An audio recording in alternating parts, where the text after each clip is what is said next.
Hello and welcome to another episode of the Pick a Side podcast.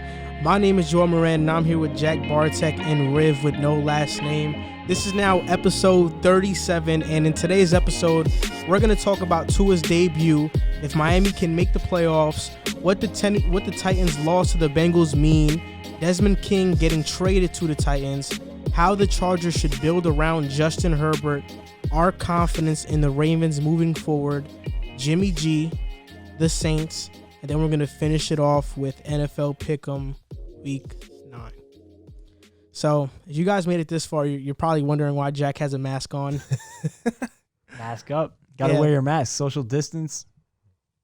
It's real. What's up with it? I like the glasses. This is my new gimmick for this episode because, everybody's feeling Hollywood today. You got you with the mask. You just came back from your little vacation. So, I had to feel like a little different today. But you are the only two that have accessories on. I don't have any accessories on. I'm sorry to hear that. Gotta get on our level. Yeah. I just have the best player in the world on my shirt right now, Patrick Mahomes. Oh, that's another team you're rooting for? You have like 50 teams every year. You're rooting for a team with that color do-rag. That's the Jets color. That's not the Eagles green. That's the Jets green. No, you're actually right. This is the Jets green, but no, I'm not rooting for you guys. You're rooting for the Celtics then.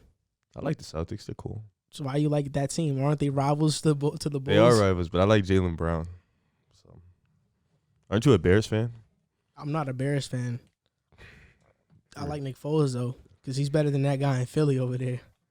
Foles gold. Wait. Your team has no wins. You got to stop talking about my here we team go. when your team has no wins. Let's get this out of the way early this episode. But it's funny because Wait. I don't want to have any wins.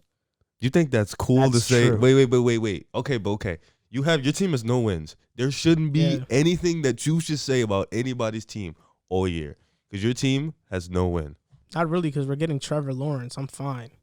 I'm fine with not having any wins. This is one of the years that I really don't care if we go winless because I want the number one pick. That's a very fair point. Like, in all honesty, I don't want to hear that because you didn't want to go winless early in the season, so I don't want to hear that. Because I didn't think Trevor Lawrence was a possibility. I thought that maybe getting a top 5 pick was a possibility or a top 10. I didn't think getting Trevor the Lawrence number isn't one going to pick save you. You're still going to wasn't be a one trash. pick. Well, it's going to take more than Trevor Lawrence. But Yeah. Trevor Lawrence and a new coach, Was that 3 wins next year? it's a lot more than 3 It's wins. not depending on I don't know the coach. about Depending on that the one. coach. Plus, we got mad picks this season and next season, and we got the second most cap in football.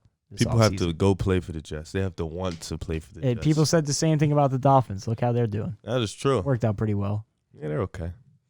Talking about the Dolphins, Tua made his debut yesterday. I'm not sure how you guys feel about Tua's debut. I can just say I wasn't too impressed after seeing Herbert and Joe Burrow honestly be dominant to start their careers. This was a very underwhelming performance for Tua. I watched the game. He didn't even have 100 yards passing. Yeah, the Ryan Tannehill day. He would kill to be on Ryan Tannehill's level. But yeah, I didn't really see too much from Tua. It was more of the Dolphins as a collective that really impressed me. And I came away more impressed with the Dolphins as a team than I did with Tua individually. Well, let me say this, though. I think that we should be careful blaming Tua for his team playing well, which I saw a lot of yesterday. It's a really great that the Dolphins surrounded him with a great defensive performance, a special teams touchdown. Myles Gaskin ran the ball really well, and they didn't force him to do too much, which I thought was really smart. Brian Flores is doing a spectacular job with that team, and I thought he did a lot of things really well to simplify the game for Tua.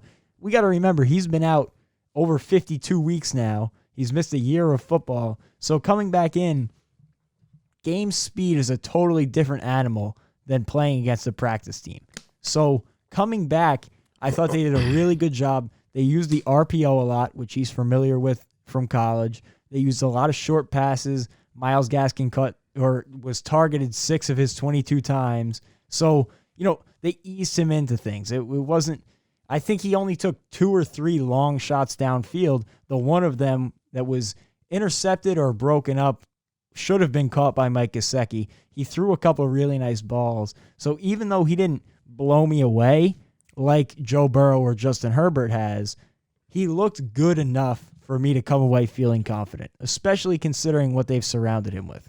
But do you think it's more than Herbert or Burrow. I'm gonna go. This is probably a rare feat, but I'm gonna have to agree with Joel on this one. I think I'm more impressed with the Miami Dolphins as a team. Oh yeah. I think Yeah. Tua was kind of like they kind of coddled him, kind of didn't let him, get his feathers in. But nonetheless, I can't really defend 93 yards in a game. But at the same time, they got the win. That's all that matters. He's gonna get more comfortable during the season. Right now he's nowhere near Joe Burrow and Justin Herbert's level. But during the course of the season, as they let him fly, they let him get his wings adjusted, Yeah. he'll start to show improvement, and we'll really get to see how he is. It is his first game, though. If we're being honest, if this is a Justin Herbert stat line, people would be calling him a bust already. Well, yeah, Well, people who didn't watch the game would be saying that. But if you watch it, you could see the Dolphins purposefully didn't want him to go out and have a crazy day. And shout out to the Dolphins, man. That was a good win. That was Yeah. a great win. They beat your Rams. Yeah, And talk about it. Defensively, That's good. let me just say, their defense was one of the most fun defensive performances that I've seen in a while. And the way they play, like they had Jared Goff in the pocket looking like he was sick to horrible. his stomach. He made 4 or 5 decisions that actually looked like He was you were seeing watching ghosts. high school football, like a public school playing against a private school, which is crazy. But when you look at it, they have 2 really good corners who aren't even playing their best football right now. And it allows them to rely on that man defense and send in a bunch of zero blitz packages, mix up the looks. And Jared Goff, I don't know if he wasn't prepared for it or if he just wasn't handling it well, but he looked lost. He was seeing ghosts, man. Back to the topic about Tua. For me, I think it does matter because you're right. They did run a lot of RPOs, but I felt like Tua looked very skittish in the pocket. It didn't look like he had a great pocket presence. He looks very slim out there. I mean, this is his first game back. Yeah, but it's just his body figure. He looks very slim out there. And I don't like quarterbacks like Kyler Murray can get away with it because they have insane speed and agility. I don't see that same speed or agility from Tua. When I see him roll out in the pocket and go to his left and try to make a throw, I see defensive linemen catching up to him. I don't see him breaking away from linemen like I do see with Kyler or these other quarterbacks. And he's very slim. Like I don't know. I don't know if it was the best move for them to go with Tua right now. I felt like Ryan Fitzpatrick would have been better. Well, they got the win. I actually agree with you there. I would agree have too, went but I'm with saying Fitzpatrick a they little longer. won the game nonetheless. So, But then again, they've been seeing practice for the first 6-7 weeks of the season, I so mean, they know better than we do. But They won the game, but because Andrew Van Ginkel returned a fumble for a touchdown, that's 7 points right there. And Jakeem Grant had a punt return touchdown. That's 14 points right there. So it was nothing that they did on offense that had them winning the game. But you For also being got to honest. take Tua into did consideration. score though. Yeah, and you also He got scored in like it was the first quarter, I Yeah, believe. yeah. That was the only drive that it was like, oh, this was a good drive. After that, there wasn't really anything that was impressive. But you got to take into consideration that then in the second quarter they had the defensive touchdown and the punt return touchdown, so they were sitting on a 2-touchdown lead the entire end of the first half. Third quarter went scoreless, and the Rams didn't start to make a pseudo comeback until the fourth. So it just plays into that scheme of even in the beginning they weren't letting him loose fully. It didn't look like. So when you have a 2-touchdown lead, I imagine they pull the reins back even more. Yeah, I agree with you. But I don't know. I'm not very sold on Tua. I wasn't really sold on him coming out of college. Really? Yeah, I really wasn't. So we'll see what happens. But Do you know who they play next week? they probably, I think they play I think they play the Jets. Next week they right? play. So they play the Cardinals next week. Oh, the Cardinals. That's a Okay. good game. That's going to be another test game for them. It's right up there with the Rams, a good team who's Okay. also looked bad at some points this season. Then they have the Chargers, going to be that Tua versus Herbert matchup. And then the Broncos, the Jets, the Bengals. The Broncos just won too. The only reason why I'm going to give Tua a pass for this game, because it's his first game. I'm not going to really take it too seriously. But also the Rams are second in passing yards allowed amongst all defenses. The only defensive ahead of them is Washington. So they're a pretty good passing defense. So I'll give him I'll give him some leeway with that. And he had to deal with Aaron Donald, too. Yeah, but I don't really see anything groundbreakingly special from Tua that makes me believe in this moment that he's going to be better than Burrow or Herbert. Here's what I'll say. And you mentioned that you didn't think he looked that comfortable. I agree. In the beginning of the game, he did not look comfortable at all. And on the second play of the game, he takes the sack and fumbles and gives the Rams too good a field position. But I thought that as the game went on, he looked more and more comfortable. His rollouts started to get smoother. He was making smart decisions. So although I agree with you on the point that he didn't show me anything on Sunday to tell me that he's going to be better than Burrow or Herbert, I want to give it a little bit more time before I make that decision, because my biggest concern on him coming out of Alabama was his hip. And I think that everybody can agree with that. Before his hip, he was supposed to be what Trevor Lawrence is right now, the next big thing. And then he went down with that injury, and everybody had the concerns. So to see him moving well and making plays and just being in the football game and not looking rusty, I thought it was a step in the right direction. And I think that with Brian Flores and what they're building there, he's going to be in the perfect position to succeed as a quarterback. So I'm interested to see his development. If you gave me an option right now to buy or sell his stock, I would buy. So on to the next question. Do you think that they can make the playoffs? I'll start with you, Riv. The Miami Dolphins. Yep. Oh, no. So just no, you don't think they can make it? Nah, I'm gonna stay on the same path as I said before. I don't think they're gonna make the playoffs.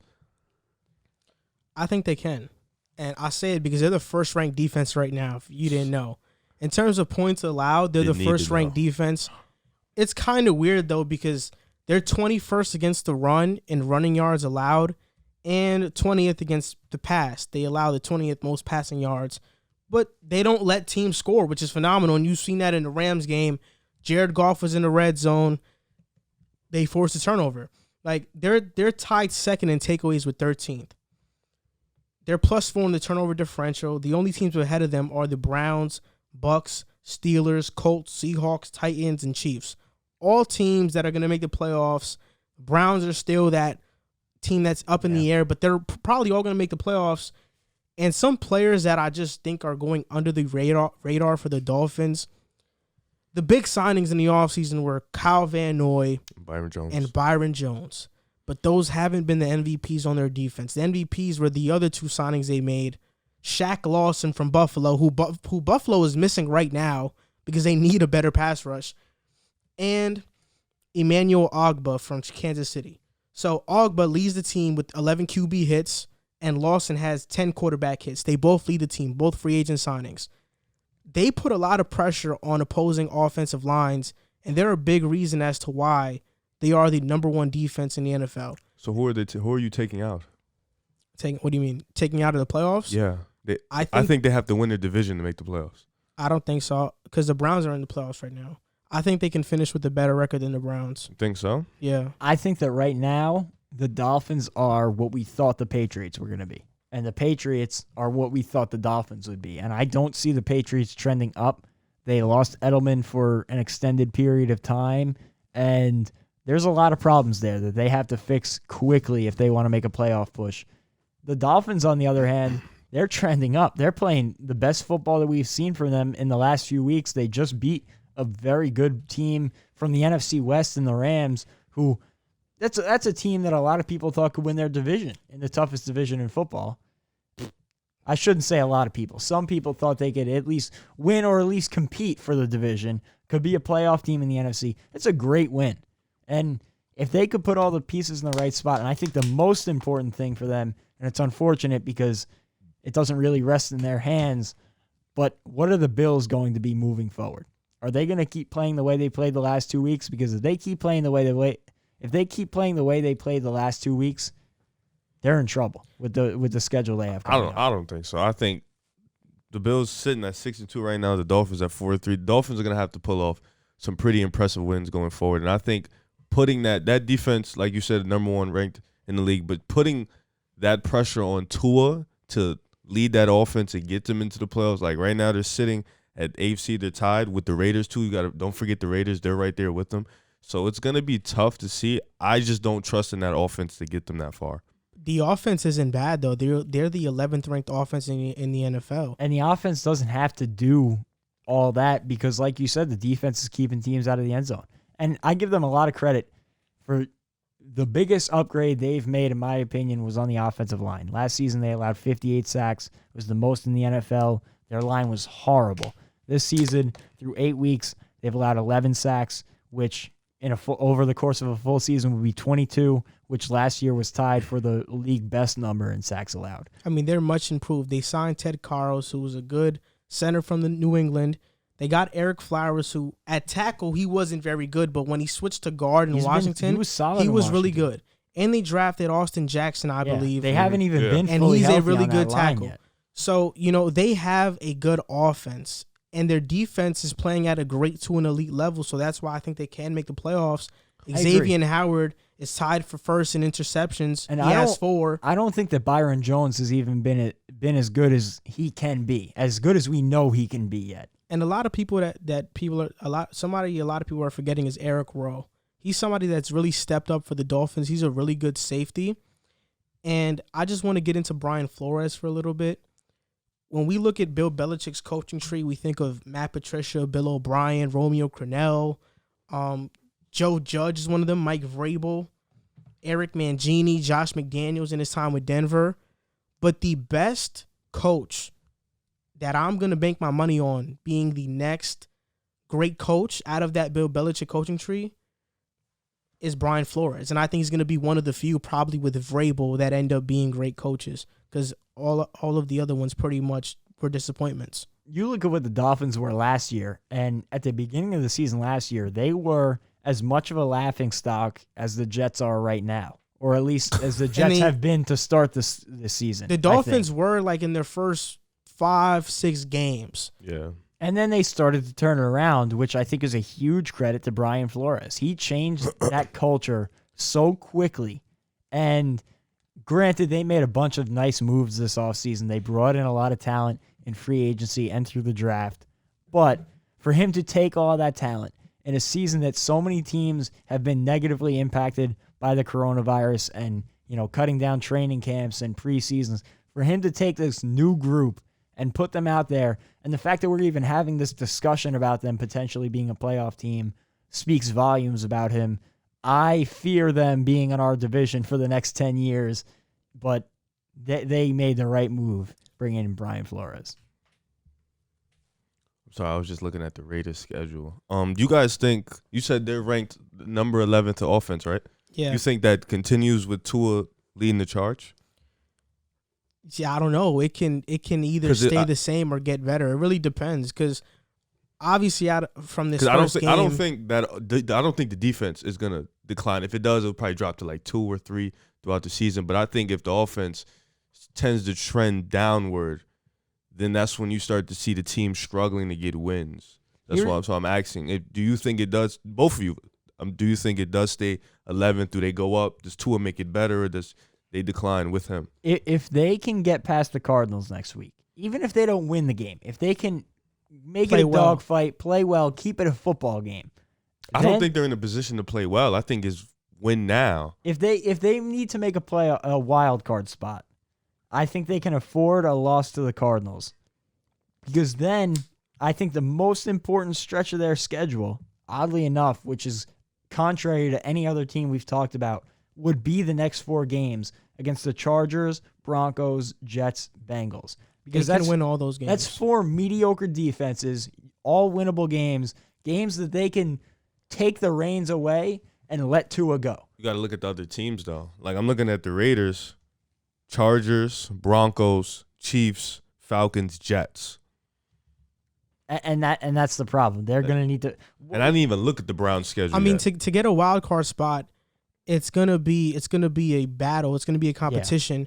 But they're not out of it. Like, they're going to be there. Your question was, do you think they're going to make it? I said no. I don't think they're not out of it. They do have a head-to-head with the Raiders late in the season, Week 16, and they have the Bills at Buffalo last week of the season.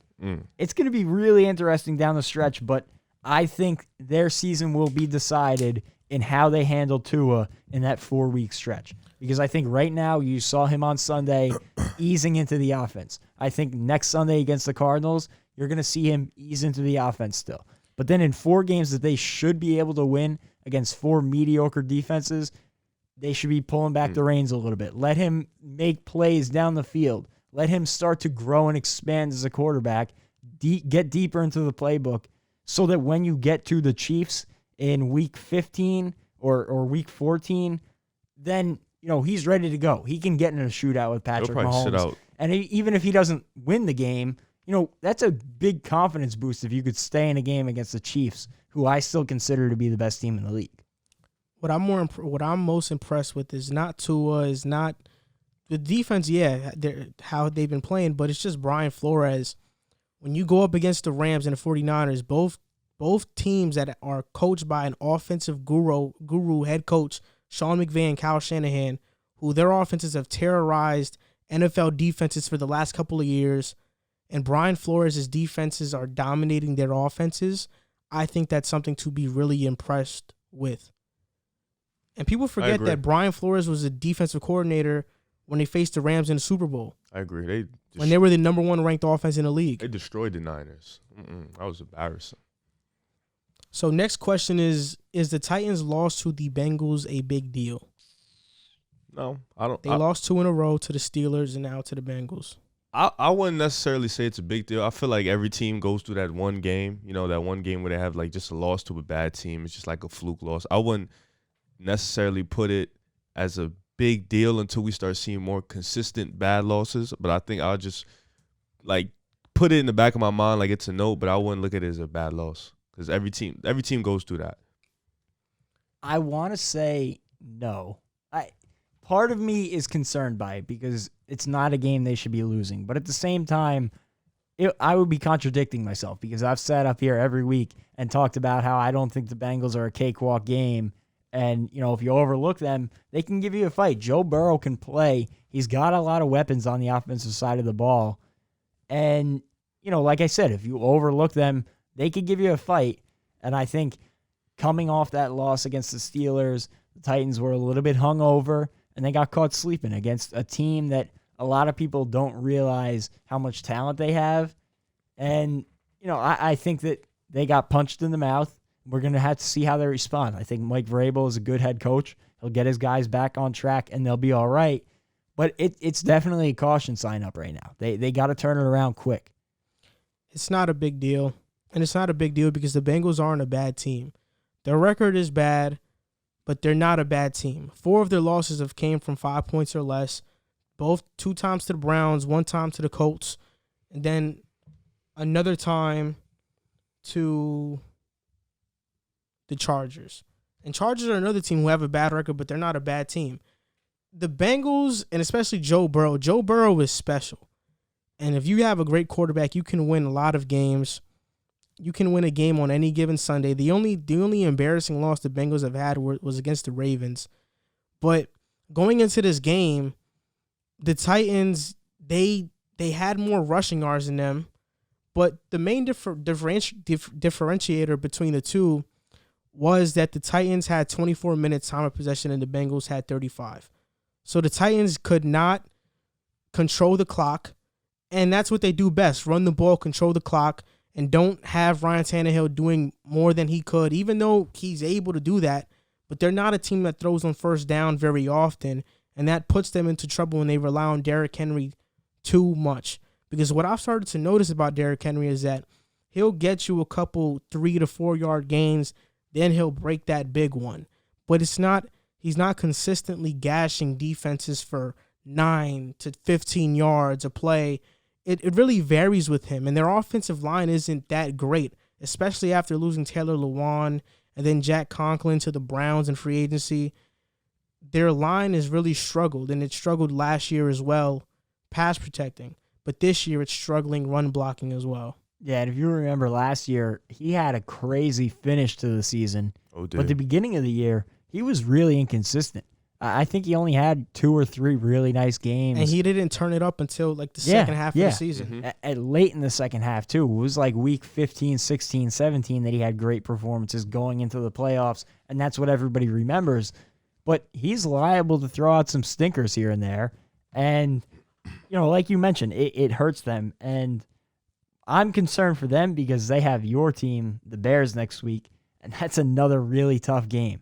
So they got to kick it into high gear. They made a nice move. I know we'll talk about that, going out and getting Desmond King for a great value, and he'll help out that defense that's been a little sluggish the past few weeks. But I think they'll be fine, but they do need to turn it around. Did you just call the Bengals a good team? Yeah, they're not a bad team. How? Because 4 of their losses have come from 5 points or less against good teams. The Colts are a good team. The Browns are a good team. And the Chargers, they've blown like 4 double-digit leads. So the Bengals are a good team. They're a competitive team. They're kind of like. And the Colts are a good team. You don't think the Colts are a good team? No, I'm actually so the Bengals and the Colts are a good team, but one team has like a 2-5 record, and the other team has a 5-2 record. Do you think the Bengals are a bad team? I think your record shows who you are, unless injuries. If your team that's is not true at all. Your team, I feel like your record in the playoffs distinguish what type of team you are. If you're a bad team, you're not gonna make the playoffs. Essentially, there's a lot of teams that don't make the playoffs that aren't bad teams. Like who? Look at the NFC West this year. But their record is gonna show that they're a good team. But you said playoffs. Okay, that's fair. The Jets 10-6. Remember that year we didn't. You guys make the were a good team though. But we didn't make the playoffs. You said but playoffs. you had a good record though. They're not. The Bengals aren't going to have a 500 record. Probably. I can bet my money that they're not going to have a 500 record. No, they're not. But they're not a bad team. Like they're a solid team. I can't call them a good team if your record speaks differently. They're a solid team. They're a competitive team. So are the Panthers a bad team? They're negative right now. All right. I wouldn't necessarily, because you're saying good team, and then you call the Colts a good team. It's like I can't put them in the same. I understand. I can't put them in the same. Yeah. I feel like you're just mixing things up because teams can be good, but there can be a different levels to it. It doesn't always have to be like you don't always have to put an exact word or use exact vocabulary to describe a team. But there are some good parts to the Bengals. I mean, their wide receiver, but you said their receiving core is really good. Yeah. But I wouldn't call their them a good team. secondary is pretty good as well. I mean, every single game they've been competitive. That's a good team to me. If you can be competitive every single game, that's pretty good. I mean, yeah. Like the Chargers, you have a 17-point lead against the Bucks. They just blow leads, but they're not a bad team. I don't think the Bengals, like he said, they're not a cakewalk. I get that. I think there are very few outright bad teams in the league right now. Like the Jets are obviously a bad team. It would be the Jets, the Giants, the Cowboys the now, Jaguars, the Jaguars. I think are a bad team. But every other team, most of these teams have bad records because they lose if they don't have the ball in the final possession of the game. It's pretty much like that. Like, would you consider the Lions a good team? I consider the Lions a good team, and they're 3-4 right now. I think they're all right. They've just had some tough losses. I don't think your record always reflects what you are. I guess. I just wouldn't put them in the same conversation as good teams. I think at a certain point. But you were over here laughing about the Colts the other episode, talking about how they won't win the division and they're tied with the Titans right now. Other episode? I didn't laugh at them. What are you talking about? You did. You laughed at the fact that the Colts could win the division. Last episode? No, a couple episodes ago. When I talked, when you were like, "Oh, your pick for the Colts is going to be wrong," stuff like that, and now they're tied with the Titans. Because I had the Titans winning the division. No, but you thought that the Colts didn't have a chance to win. Oh, that was like, bro, that was legit like 5 weeks ago when they were like, it was like they were like 2-2, bro. It wasn't 5 weeks ago. Yeah, they weren't 5-2. I'm saying you're saying they're competitive. Colts were never. I don't think the Colts were ever 2-2. Well, you're saying they're competitive, and I get the competitive part. But at what point am I going to keep calling a team that's getting close to winning but not winning a good team? Like I'm not going to keep. If you're going to keep being in a competitive game but you're not winning, That's no different than getting blown out. A loss is a loss and a win is a win. What? You're still losing, nonetheless. If you lose by 5 And you get lost by blown 50, out, it's you the still same as lost. getting blown out. It's not the same as getting blown But out. it's a loss. No, it's not. Because What do you mean, no, it's not? It's a loss, but it's not the same as getting blown out. Like, but me and Jack sit through Jets games, and we know there isn't any hope, and the team really sucks. That there's a difference. That's a bad loss. The Bengals losing to That's the true. Browns by 5 isn't a bad loss. It's competitive. That's It's true, a that's competitive game. It's still a loss, though. I wouldn't But call football- it a big team. but I get what you're saying. I understand Yeah, both sides of it. It's all about how you saying. define it. Like, I get what he's saying, but football is way different than basketball in the sense that in basketball, you kind of know which teams are the top teams, and you're like, oh, these teams are bad, these teams are good. Right. In football, a lot of games come down to a couple possessions, a couple plays, a couple stuff that happens. Like when we look at the Dolphins, a punt return touchdown, a return fumble that goes for a touchdown. Like Even these better- are stuff that don't show up in the stat sheet in the final box score, and you look at the game and you're like, wow, the Rams weren't competitive at all. Right. But it was just a couple plays that separated the score. even better example, week 1, DeAndre Swift drops a wide open touchdown catch in the end And they zone. should have won that game. It in the box score, it reads as a Lions loss, but realistically, they played more than well enough to get the win. And the Bengals blowing a 20-point lead to the Colts. Like it's just levels to it. In football, there are so many competitive I teams. still feel like it's still levels, though. You still know who's the top dogs in football. Yeah, It's no, same no. with basketball. And- You still know who's the top dogs. And don't mistake it. Like we're not saying the Bengals are a playoff team. We're not saying that they're on that level. Yeah, but they can easily right now be a team that's 500. They can compete with most teams in the league on their good days, which you never know what you're going to get out of them. But their good days, they can be a really good football team. I get that part. Desmond King got traded to the Titans for a 6th-round pick.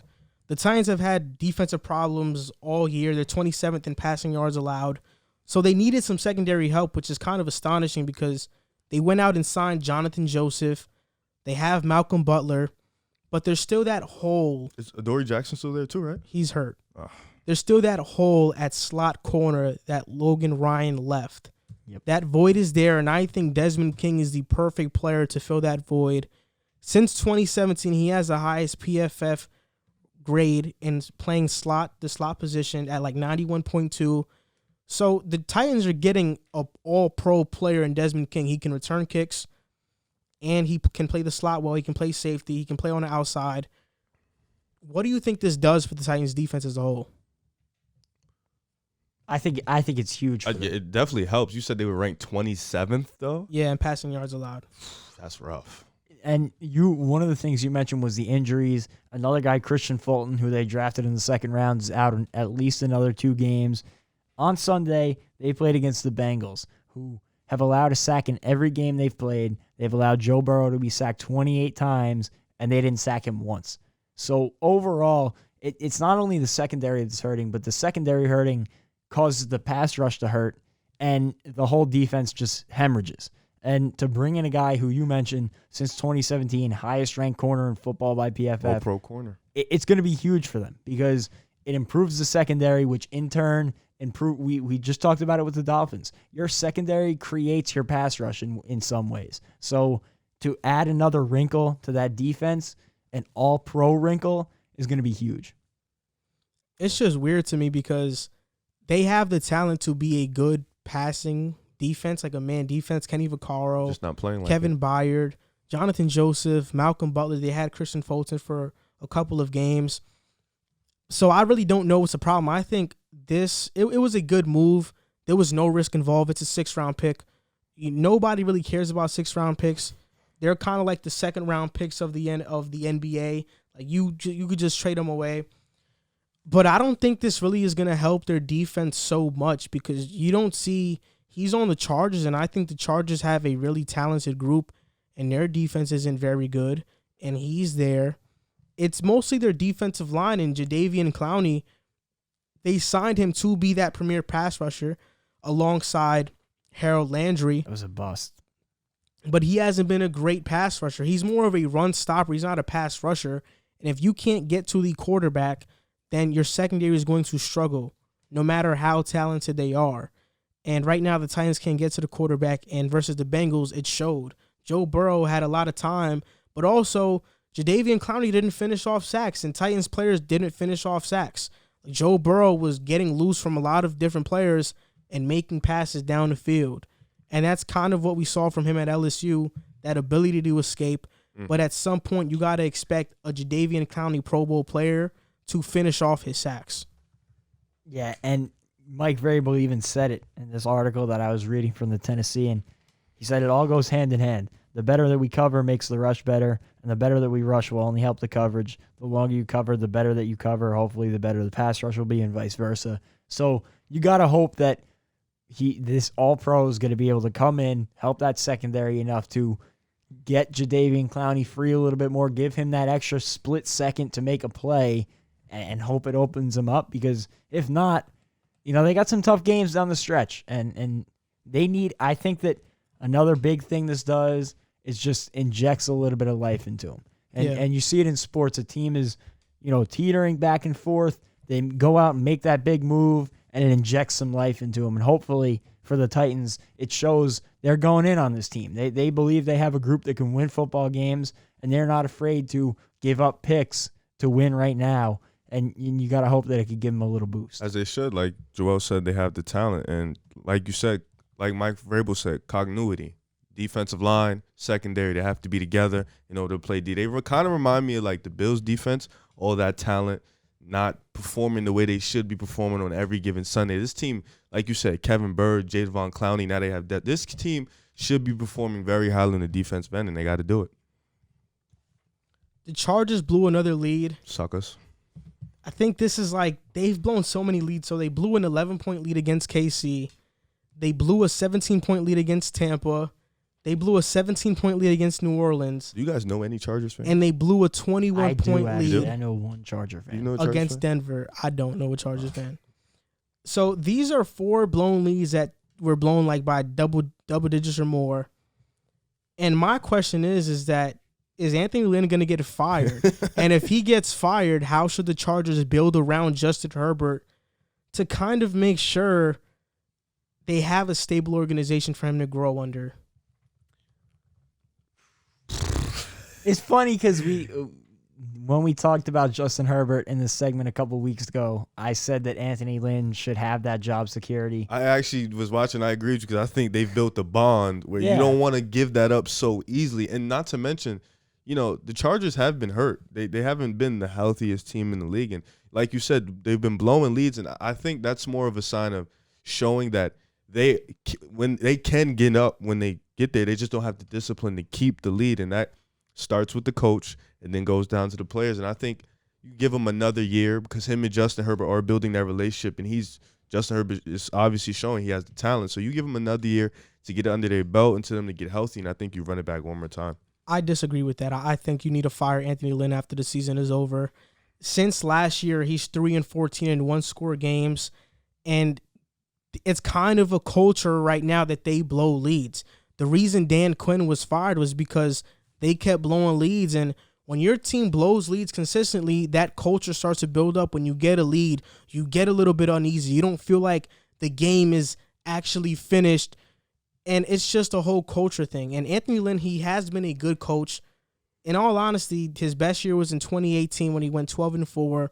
So he's shown he can do it, but as of late, he hasn't. And people thought it was Phillip Rivers. When they would blow leads, it kind of was because he would throw interceptions late.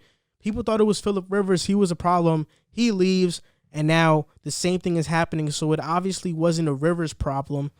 And this team is talented. I mean, before the season, I picked them to make the playoffs with Tyrod Taylor. And Justin Herbert is better than Tyrod Taylor. I think this Chargers roster is really talented, and they should be in the mix for a wild card spot. But right now, they're really low in the standings because these leads are blown. I mean, these teams, the Bucs are a Super Bowl contender. I think we can all agree on that. You think the Saints' ceiling is a Super Bowl contender. They were up by 17 on both of these teams. They were up 11 on the Super Bowl champions in KC, and they were up 21 on Denver, which they're not a very good team, but they should have still closed that one out. Absolutely. So it's obviously a culture problem. I think Anthony Lynn should go. And Justin Herbert, what coach wouldn't want to go coach a guy like that? Like, if Eric Bieniemy is on the open market and they can get an Eric Bieniemy, why wouldn't he want to go against the Chiefs, ironically, and try to teach Justin Herbert some offense, and they could really make a crazy duo? Well, hopefully for the Jets' sake, the Chargers don't fire Anthony Lynn in that case, because that's the guy I want for the Jets job next year, Eric Bieniemy. But I like Anthony Lynn. I think he's a solid head coach. I just don't think it's working out here. And, maybe he's not a head coach. You look at a guy like Todd Bowles, who's with the Jets. He did a solid job, but he just wasn't good enough to get them over the hump. And now he's gone to Tampa Bay, I apologize. And he's done a great job there as a defensive coordinator. Maybe Anthony Lynn needs a change of scenery, a role change. One thing I do think they need to do, and I want to give a shout out to the Chargers fans for this one, because they were all in our comments on our last Justin Herbert video, him versus Joe Burrow. Pep Hamilton, who's the quarterback coach for the Chargers, has created a really good bond with Justin Herbert. I overlooked that. I'll admit it. I overlooked that in that video, but now that I've read into it, I think he's a guy that should be kept around even if they purge the staff, because you look at how well Justin Herbert has played this season, and you need a little bit of that continuity. And I think that's really important for a young quarterback to develop in a system, and I think that keeping a guy like Pep Hamilton around would be good for him. But I do agree it might be time to move on from Anthony Lynn, and I don't want to sound like a guy who's flip-flopping on my takes, but it's been a consistent thing now that they've been blowing leads. It's a concern. And with me, I texted you earlier to watch the Chargers game with Justin Herbert, because the second interception that he had wasn't his fault. You look at the box score, you're like, 3 touchdowns, 2 interceptions. He didn't play his best game. Looked great. But that second interception, Mike Williams just got the ball ripped by Bryce Callahan, and he ended up with the interception. Kind of like the same thing that Josh Allen had a couple weeks back when he got intercepted. It wasn't his fault. Justin Herbert, he had one bad pass that was an interception, but the second one wasn't his fault. Like, he played great the entire game. They should have won that game. Their offense is doing it week in and week out, and Justin Herbert is finally getting the taste of what it feels like to lead an offense and then being let down by your defense because they can't stop the opposing offense. He really did look good, though. When you watch, like you said, you look at the box score, you think, he didn't play enough to get the win. He looked really good for another week. I mean, he's consistently looked solid this entire season. He was a beast. I've been really impressed by him. And I think... I didn't even think he was going to play. Yeah, a point that you've made is that he was misused at Oregon. I thought we was going to be arguing about Tyrod Taylor all year. Yeah, and a lot of people, I watched tape on him from Oregon, and there was some stuff there were some red flags, but he is coming to the league, and he's been really impressive. And I think that the Chargers have a chance here to not only build around him for the future, but to win on his rookie deal, which is something that the Chiefs took advantage of with Patrick Mahomes and his rookie deal winning this past Super Bowl, and something that I believe, granted they'll have to get through the Chiefs in their own division, I think it's something that if they maneuver correctly the next few years, they can take advantage of. That's a big take, man. It's a hot take. That's why I'm surprised that they traded Desmond King. Yeah, I don't know about a Super Bowl, but I think they can be a real competitive team and make a run in that division. It's not just the Chiefs. You got Lamar and them boys in Baltimore. It's going to be tough. Talking about Lamar, they just lost to the Steelers. I mean, you segued right into it. How confident are you that the Ravens can compete for a Super Bowl? They just lost their best tackle, Ronnie Stanley, for the year with an ankle injury. So how confident are you on a scale of 1 to 10? 1 to 10? Where's your confidence meter on the Ravens making the Super Bowl? I'm at 5. Making the Super Bowl. I'm at like 4. Yeah, I'm at like 4. Just making the Super Bowl. Or being Super Bowl contenders. Just making it. I'm at like a 4.4. 4.4. I think because the two teams they lost to are the other two teams that are the best teams in the AFC.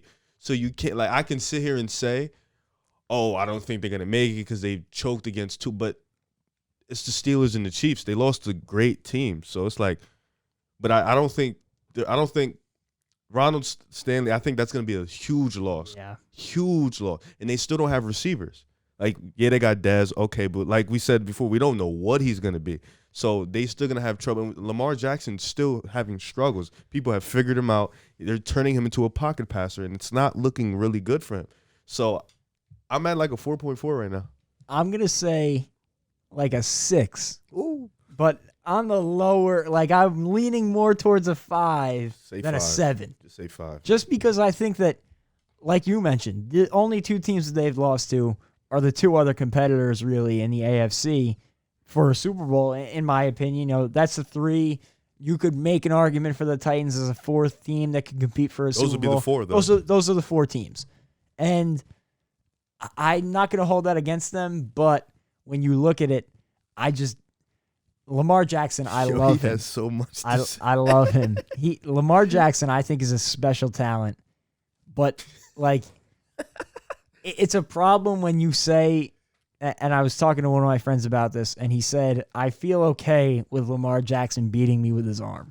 Yeah, and that's a concern when you get into playoff football. Like, he's a special talent, but he's just a good quarterback when it comes down to, like, no, I get what you're saying. I you agree. hear what I'm saying? And I don't want this to be taken as Lamar slander because I love him. And he deserved the MVP last year. I think he's been great for the Ravens, the role they've been using him. But when it comes down to it, you're playing teams like the Chiefs and the Steelers right now.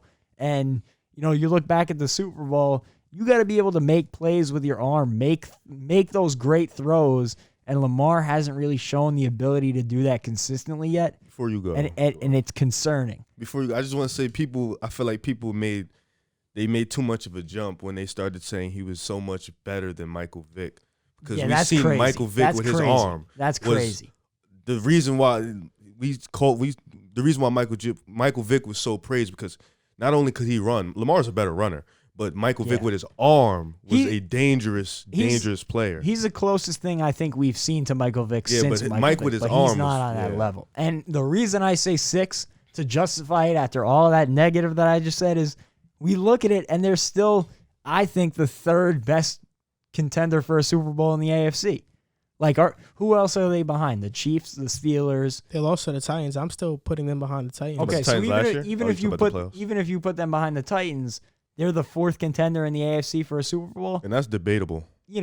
I think if you say you have the Ravens going to the Super Bowl from the AFC, I'm not going to call you crazy, but I'll give you a sideways look just because of everything that I just mentioned. Oh, boy. I'll call you crazy because they have 0 chance of making the Super Bowl. Damn, 0? This year. They have 0 chance. They're not going to make it. And people can pull back this video and see when they don't make it, when they get eliminated from the playoffs. They're probably destined for another disappointment. They went out and traded for Yannick Ngakoue. They went out and traded for Calais Campbell to shore up that run defense. But the problem isn't the defense. The problem is the offense, and they can't play from behind. When a team stops the run and Lamar is forced to throw, they can't win games. And it's crazy because against the Steelers, they ran the ball really well, and they still couldn't win that game. Lamar threw a pick 6 very early in the game, and I was never an avid believer of Lamar Jackson. Of course, when he had this MVP season, a lot of people laughed at my take or whatever, but I've always been consistent, and I've said I don't think he's a great passer, and I don't think he can beat you with his arm. I wasn't impressed when they were just kind of manhandling teams last year because whenever he went against a team that was a better team, a good defense, and had a good defense, he didn't play so well. And you talk about him winning the MVP, I don't think he should have won the MVP. I think Russell Wilson should have won the MVP. Yeah, that's my cue. When you have, did you see his numbers last year? I don't care about the numbers. Did you see the 4th quarter comebacks that Russell Wilson had in the game-winning drive? How do you say you don't care about that? Russell Wilson had more 4th quarter comebacks and game-winning drives than Lamar Jackson. Lamar Jackson was a product of the run game, getting into the red zone. He was the run game. He was the run game. He was the He had a 3K, 1K. And then him just dumping it off 5 yards at the goal line, an easy touchdown. I mean, Mark Sanchez could do that. I guarantee if you give Mark Sanchez that type of leeway, he's trolling. He'd throw 40 touchdowns. This is a troll. Yeah, this is a we're troll. just being He's honest. talking about Mark Sanchez. He's trolling. Hold on. Yes, they use Lamar This is gonna be the Jackson's. one. They use Lamar Jackson's capabilities to maximize the system, but the system was ultimately Greg Roman. When he was with Colin Kaepernick and the 49ers, their run game was dominant. When he went to Buffalo with Tyrod Taylor as their number one quarterback, they were a top 5 run team. They scored 3 points in a playoff game. They were Jackson. They faced Jacksonville, who was the number one defense that year. So still scored 3 points. Yeah, but that was the number one. That defense was dominant. Big Ben scored 30 on them. That defense was dominant. Ben scored 30. They had faced them in the regular season, so they had a game plan for them. It's different. He had a top rushing attack with Tyrod Taylor and LaShawn McCoy. So am I gonna say that Lamar makes a system? No, he does not. Does he maximize the system to a certain extent? Yes. But he does not make the system. Greg Roman is the maker of that system. That system last year was not the same as other systems that he had, created in different places. Well, every other system that he created in different places, they were a top rush offense. Top 3. What year was that with Tyrod? Just look up Greg Roman's. Just look up Greg Roman coaching stats. And there is not a quarterback in the NFL that you could have replaced Lamar Jackson with. Maybe Kyler Murray. Maybe Kyler. Kyler Murray, Russell Wilson, Deshaun Watson. I can name a lot. I don't think Russell Wilson could do it. Oh wow. He doesn't. It's a different system. It's a different system. But that's Russell Wilson. It would have had to have been. If you're gonna say yes to Kyler Murray, you had to say yes to Russell. It would have had to have been a different way. That's true. If you get what I'm saying. I'm not saying that Russell Wilson couldn't have been successful with that team. So okay. But the system would have been different if Russell Wilson was the quarterback. Are you ready? Are you ready? Because Riv is searching it up, but I already have it up. This is Greg Roman's history as an offensive coordinator and where his team's ranked in rushing. 2016 in Buffalo, they ranked number 1. 2015 in Buffalo, they ranked number 1. 2013 in San Francisco, they ranked number 3. 2014 in San Fran, they ranked number 4. 2012 in San Fran, they ranked number 4. 2011 in San Fran, they ranked number 8. He never had a rushing offense that was outside of the top hold 10. on, because I wasn't looking up the coach. I wanted, because he brought up Tyrod Taylor, so I wanted to see if the stats Tyrod Taylor put, because he said anybody could do it. So I wanted to see if the stats Tyrod Taylor put up were what are you similar talking about? to Lamar Jackson. You said no.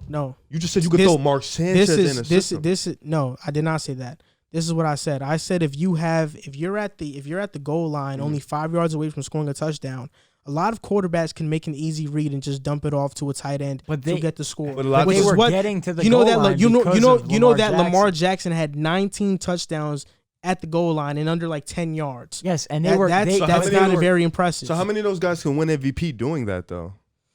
They were getting there. Not a lot of guys have been in that situation. They were getting to the goal line because of Lamar Jackson though, and those teams that you mentioned. So we're gonna forget about Mark Ingram. We're going to forget about Gus Edwards. They were both good last year, but if you take them out of that system, they do not have nearly as good of a season as Mark Ingram was great in New Orleans as well. Yes, as a number 2 back to Alvin Kamara. He was a number one. Latavius Murray has been great in that role as well. He was a number 2 back before Alvin Kamara got drafted. He got drafted to New Orleans being a number 1 back. He was a number 1 back. And when did he have his best seasons with New Orleans?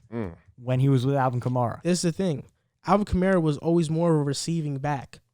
Ingram was that back that you'd give like 10 to 20 carries to. I don't think that Mark Ingram is that feature back that everybody made him out to be. He was great in that system. But you see Greg Roman, everywhere he's went, his rushing offenses have been top 10. Yeah, and now it's not just Lamar Jackson. Hold on. Go back and look at the 49ers. Who did the 49ers have? Colin Kaepernick, who was known as a great rushing quarterback. All right. And then he had Tyrod Taylor in Buffalo, who was also known as a pretty good rushing quarterback. So you're telling me... And he had LaShawn McCoy, who was at that point still a great running back. So you're telling me that Tyrod Taylor, who's not even on the level in terms of talent as Lamar Jackson, can lead the number 1 rushing attack in the NFL 2 years in a row? No, you're ignoring the fact that I just said he also had LaShawn McCoy, who was a great running back at that time. So how come when you talk about Tyrod Taylor and LaShawn McCoy, when you talk about Tyrod Taylor, you mention LaShawn McCoy as his duo? Because you don't mention it with Lamar Jackson and Mark Ingram. Because at that point in time, I'm not totally disregarding. You kind of totally disregarded Mark Ingram. You kind of just gave all the credit to Lamar. Disregarding Mark Ingram. Hold on. You kind of just ignored him. You know why I'm disregarding Mark Ingram? Because Everybody that the Ravens have put at running back has been successful. Gus Edwards has been successful. J.K. Dobbins has been successful. I could go on. They've had multiple guys step into that running back role, and they've looked good running great. backs? They're good running backs. It's because they're playing. They're good running backs. If you put Gus Edwards on any other team in football, he is not nearly as successful as he's been with the Ravens. That's a lie. You put him on the Rams or the 49ers, he'll be good. You put him on a great team that has a great rushing attack, he'll be fine. That uses a running back committee. Buffalo didn't use a running back committee that year. Yes, but they had LaShawn McCoy, who was on a higher level than any running back the Ravens have this year or last year. But they didn't have a running back committee. When you have a running back committee, the carries are going to be split. So, yeah, Mark Ingram's not going to have these eye-popping numbers. I'm not looking at the numbers, though. They still had a great year. I'm talking about based on what I saw last year, LaShawn McCoy was at a higher level when he was in Buffalo the first years that he was in Buffalo than Mark Ingram was with the Ravens last year. And I'm not disregarding that, but I'm just saying that's very biased of you to ignore Mark Ingram and give all the praise to Lamar. You kind of just gave all the praise to Lamar, and when I told you Tyrod Taylor had the number one rushing attack, you wanted to mention LaShawn McCoy. Because I said Greg Roman. Greg Roman is the system, everywhere he's went, he's had a top 10 rushing attack in the NFL. The reason you see it as me giving no credit to Mark Ingram is because you're giving no credit to Lamar Jackson. When realistically, I'm giving credit to Lamar Jackson, he's deserved way too much. He was more valuable to that team. How does an MVP deserve way too much credit? He was more valuable to that team than any other player in football was to their team. You could make an argument for Russell Wilson.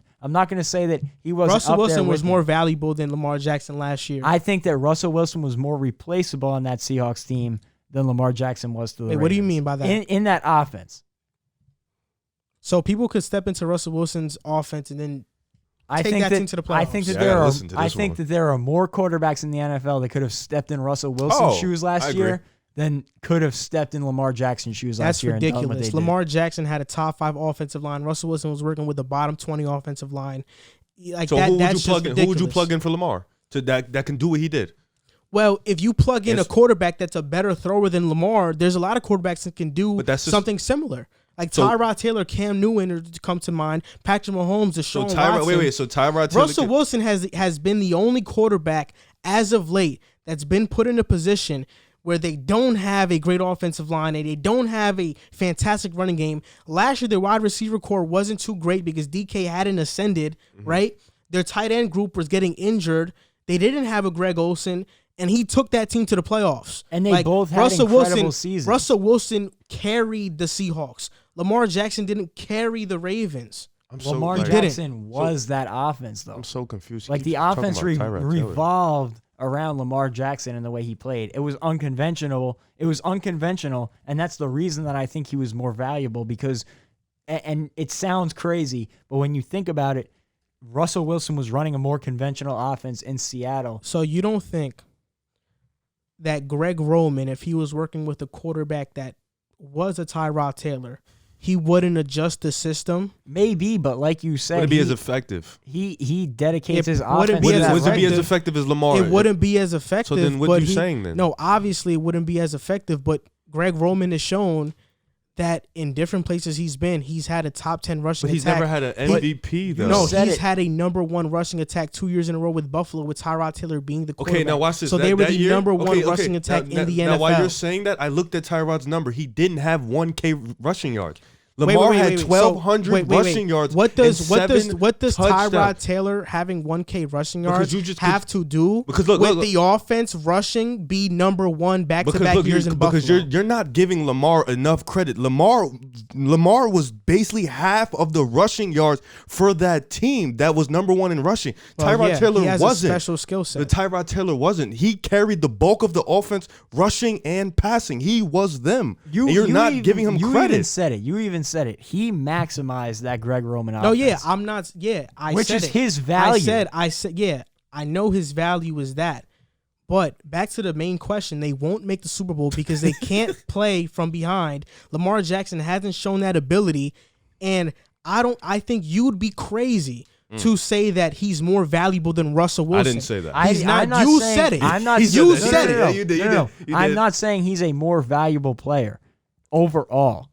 If we're drafting a quarterback to win us a Super Bowl this year, I'm taking either Patrick Mahomes or Russell Wilson with the first pick. And there's nothing. Oh, I get what you were saying. You're saying I think what he's saying is you could plug in another quarterback. You can't though. That's what he's saying. You can't though. I think you could plug in Pat Mahomes. He could do the same thing.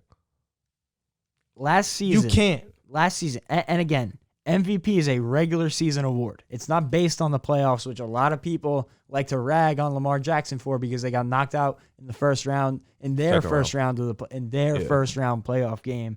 It was really the second round. They were a 14-win team in the regular season, and it was because of the unconventional play style that they ran. And that was eventually their downfall in the playoffs. But I don't take that into consideration when judging his MVP season because it's based on the regular season. Yes, but the question is, can they win a Super Bowl? How confident are you in them winning Super Bowl? And me, it's a 0. They won't win a Super Bowl because Lamar Jackson hasn't ascended to be a great passer yet. But that's a total side note. And then when we talked about the rushing offense, yes, you can give the credit to Lamar. And I've said that he maximized Greg Roman's system.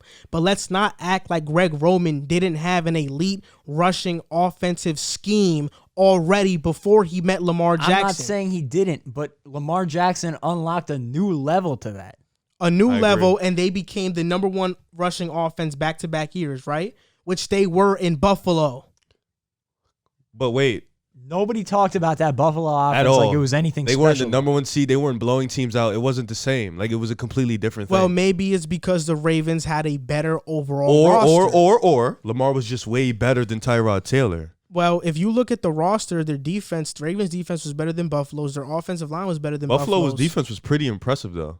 That year? Yeah. What do you mean that year? They were pretty good, bro. What player did they have that year that you can name me off the top of my head? A player, okay. But I know they were pretty good. Okay. They were pretty good defense. Okay, so you can't name me a player. They were still a pretty good defense. Okay, but you can't name me a player. It was still a pretty good defense. I don't want you to misconstrue what I'm saying when I say that Lamar Jackson was more valuable last season to the Ravens than Russell Wilson was to the Seahawks. I'm not saying that Lamar Jackson is a more valuable player. If you're taking them pound for pound outside of their system, Russell Wilson is far and away the more valuable player. Him and Patrick Mahomes are on a different level of value than anybody else in the NFL right now. I think we can all agree on that. But when you look at it in the system last year, like you mentioned, Lamar Jackson took that offense to a level that we had almost never really seen before. Like, we had never seen an offense like the Ravens offense. No, yeah, we've never seen a 3K passer and a 1K rusher. Yes, you're absolutely correct. But what I'm saying is that Greg Roman already had a great and elite offensive rushing system that a lot of opposing defenses couldn't figure out. Yes, Lamar Jackson maximized it, but he already had that in place. Like, I think they work in tandem.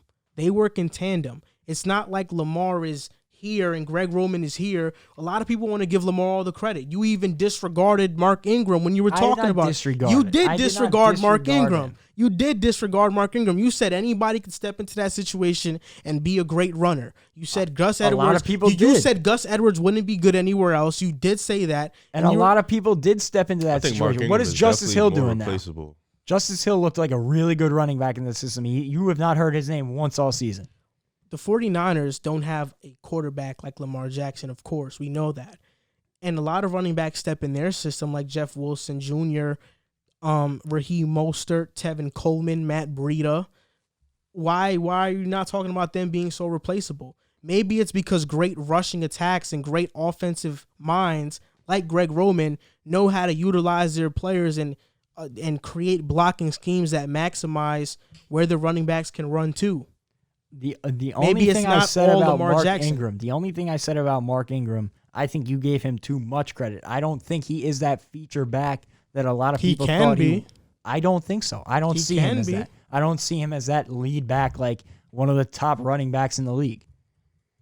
That's my. He's not one of the opinion. top running backs of the league, but you kind of disregarded him like he was just a whatever player. Because when LaShawn McCoy was with the Bills, he was one of the top running backs in the league at that time. Yeah, but Mark Ingram with the Saints had 2 1,000-yard rushing seasons, and he had one with the Ravens last year. Like, whatever you want to say about Mark Ingram, he had 1,000 yards rushing last year with the Ravens. He was basically their feature back. He got most of the carries, most of the bulk of the carries, and he was phenomenal. I still don't think that he was the better running back on that team last year. I think it was Kamara, or 2 years ago. I apologize. But the point that I was trying to make was you brought up that Bills offense LaShawn McCoy was a top running back in the league at that point in time, and Mark Ingram wasn't that. So I think that obviously Tyrod Taylor does not deserve the credit that Lamar Jackson deserves because Not even Lamar close. Jackson brought that. He took No, what I'm Greg not. Roman Wait, hold does. on. I'm not saying that he deserves the credit that I never said that Tyrod deserves Lamar Jackson credit. I'm saying that Greg Roman has been successful in other places without having Lamar Jackson level talent. Which we all agree on. Okay. You can't disagree with it. The numbers tell you that. But Lamar Jackson took that offense and brought it to a record great, a groundbreaking level, something we've never seen in the league before. And now, this year, the NFL is catching up to it. And he's having to learn to make those throws to win football games, and he's a little slow on it. Just to put it out there, 2016, Mark Ingram had 1,000 yards with the Saints. Their second running back was Tim Hightower. Alvin Kamara was not on the roster. And he's a different runner than he was in 2016. But he had a 1,000-yard year that year.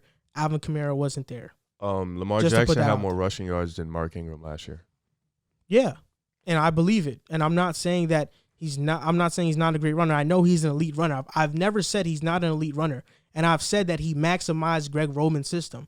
But when you want to talk about, like, when you just want to give all the credit to Lamar and not look at Greg Roman when he's had success in so many different places in the NFL, and then you want to misconstrue it and make it a Tyrod Lamar thing, it's not a Tyrod Lamar thing. It's I get it. He had success in other places. The number one in rushing, yes, okay, but one team was 14-2 and was the number one team in the league. The They other had a team better wasn't. all-around team. But I'm saying though, like, one is obviously going to get more credit because they done more in the season. They were the number one team. They had a bye week. No, They had the MVP. yeah, but I never.